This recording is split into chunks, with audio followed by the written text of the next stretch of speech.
Spring's almost here, and the MLS season is set to kick off this Saturday. And this year feels like a real turning point in the league with the new TV deals. They got some new uniform swag, and there's a new team down in St. Louis. But today, we're sticking to New York, specifically the Red Bulls. So joining me is the host of the Seeing Red podcast, Mark Fishkin. Mark, thanks for joining us. As always, I love the setup and the background.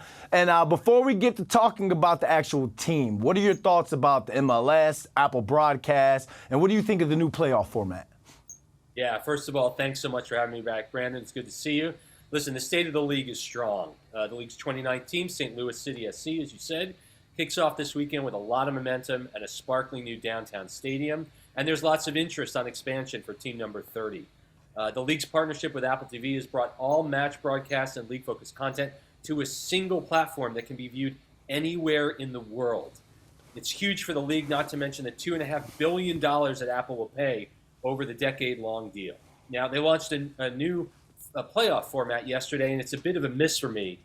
18 of the league's 29 teams are going to be taking part, which kind of waters down the regular season a little bit for me. I understand that Apple wants some more playoff games to sell against.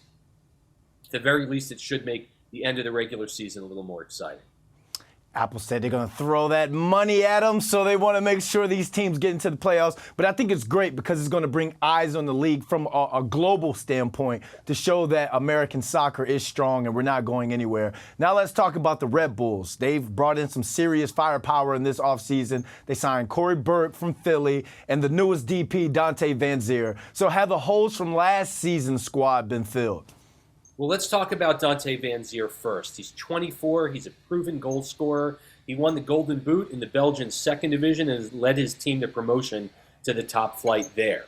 During yesterday's media day, Van Zier said he's shooting for 15 goals this year, which would be the most scored by a Red Bull since team legend Bradley Wright Phillips hit for 20 in 2018. And that's the last time New York won the Supporters' Shield. Yesterday, head coach Gerhard Struber told me it won't be long before we'll see Van Zier on the pitch, which I know is going to get Red Bull fans excited. Now, Corey Burke is a proven quantity in MLS, and he's going to give tiring defensive nightmares when he comes on late in matches. All in all, I'd have to give head of sport Joachim Schneider an A for fixing the attacking core. There's still more to be done with the center back depth, but the Red Bulls should be much more dangerous going forward in 2023. The Red Bulls got some wings this offseason. They got a lot stronger. So because of the additions, what are your realistic expectations heading into the season, and how far could this Red Bull team go? Well, remember, the Red Bulls had low expectations going into 2022, and all they did was set a league record for road victories, finished fourth in the East, and hosted a playoff game for the first time in 4 years. As Coach Struber said this week, 2023 is a season of big expectations.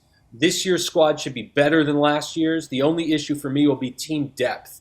They'll have 34 regular season matches to play, the U.S. Open Cup, a new MLS Liga MX Leagues Cup, which launches in late July, and expanded playoffs, which we talked about. The Red Bulls could play 50 times this year across all competitions. So they'll need to stay healthy, have a strong summer transfer window, and be better at Red Bull Arena. I think the Red Bulls finish at least fourth in the East again.